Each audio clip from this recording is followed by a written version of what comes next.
España.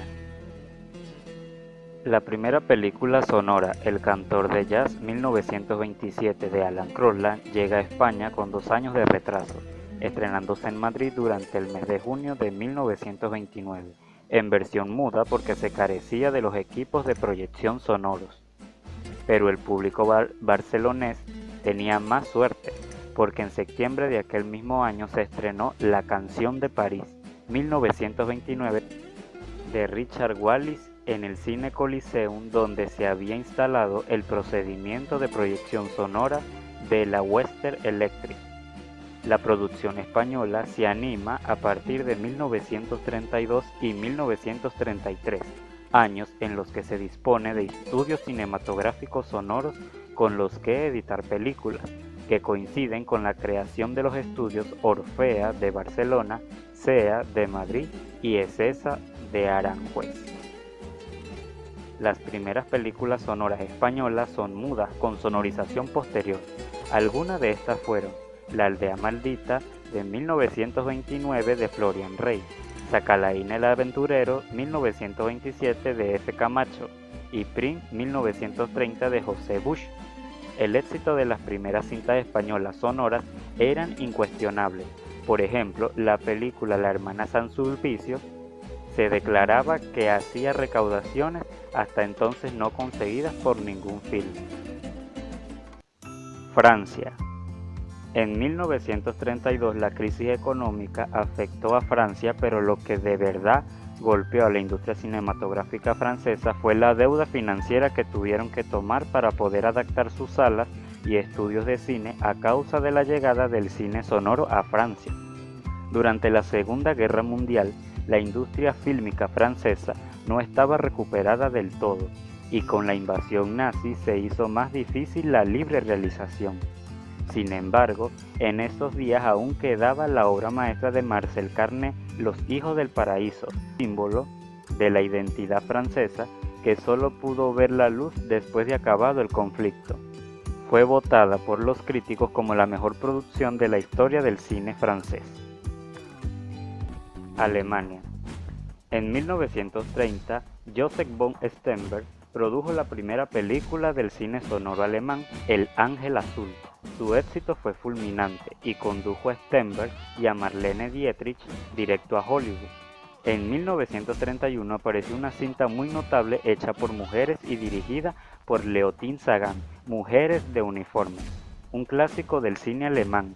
La película es una denuncia del incipiente nazismo y es también un primer acercamiento rompedor, libre y claro al erotismo entre mujeres.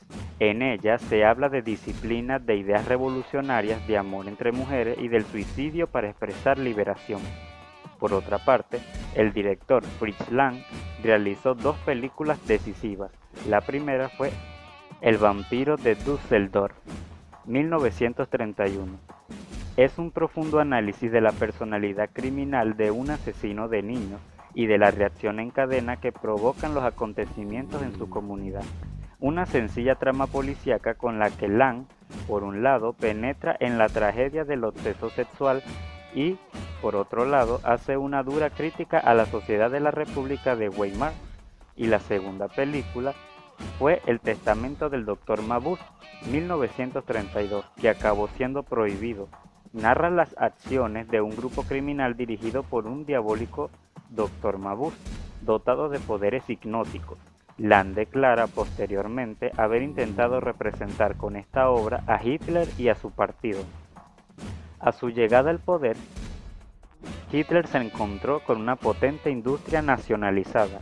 Desde 1933 inició la depuración de judíos, que fue seguida de todos aquellos sospechosos de desafección al régimen nacionalsocialista. En los años siguientes se fue ampliando el control del poderoso ministro de Información y Propaganda del Reich, Joseph Goebbels, un gran amante del cine, y la censura llegó a los guiones y a la prohibición de películas extranjeras. La censura desde el Ministerio de la Propaganda de Goebbels produjo un enorme vacío artístico y humano en la producción cinematográfica alemana, al tiempo que traspasó importantes elementos técnicos, fotografía expresionista, uso del fuera de campo y temático, cine fantástico y negro, al cine de Hollywood. En cualquier caso, podemos citar los trabajos realizados Leni Riefenstahl, asesora cinematográfica del Partido Nacionalista. El triunfo de la voluntad, 1936, es un estremecedor monumento a la gloria del Tercer Reich, mientras que Olimpiada, 1938, es un testimonio de excepcional calidad de los 11º Juegos Olímpicos celebrados en Berlín en 1936. Ambos filmes rodados con enormes riquezas de medios, más de 60 cámaras, teleobjetivos, escenas rodadas en estudio, compuestas en escenas, presupuesto casi ilimitado, y llevaron el documental de propaganda a su cima. Y también Olimpiada fue elegida en 1940 en Estados Unidos, que aún no estaban afectados por la guerra, como una de las 10 mejores películas de la historia. Italia. En 1930 se difunden las primeras películas sonoras en Italia. La primera película sonora que se pudo ver en Italia fue El cantante de jazz, en el Supercinema de Roma. Italia produce su primera película, La canzone dell'amore, en 1930, en un cuento de Pirandello, y fue dirigida por Gennaro Righelli. Por esos años aparece 1860, considerada una de las mejores películas y precursora del neorrealismo italiano que vendría. Es la historia de un pequeño mafioso siciliano, Carmelito, en una Italia del siglo XIX con idiomas, culturas e intereses económicos diferentes. Casta Diva, 1935, de Carmine Galón. Callavería rusticana, de Goffredo Alessandrini, 1936. El escuadrón blanco, de 1936, de Augusto Genina. Condottieri, 1937, dirigida por Luigi Trenker. Escipión el africano, 1937, de Carmine Galotti. Y por último, las tres grandes películas que dieron fama mundial al cine italiano: Sentinelle di Bronzo y Il Grande Appello, también de una misma sangre. Fueron las producciones que más destacaron en esa época del cine italiano. La Segunda Guerra Mundial, al llegar esta, la escasez vivida en la época hizo que muchas veces se utilizaran personajes de la calle en lugar de actores, y la falta de estudios obligó a rodar en las calles. Las películas más famosas de ese periodo fueron El limpiabotas, 1946, de Vittorio De Sica; Paisa, 1946, de Roberto Rossellini; La tierra tiembla, 1948, de Luchino Visconti; Arroz amargo, 1949, de Giuseppe De Santis; y Bellísima, 1951, de Luchino Visconti.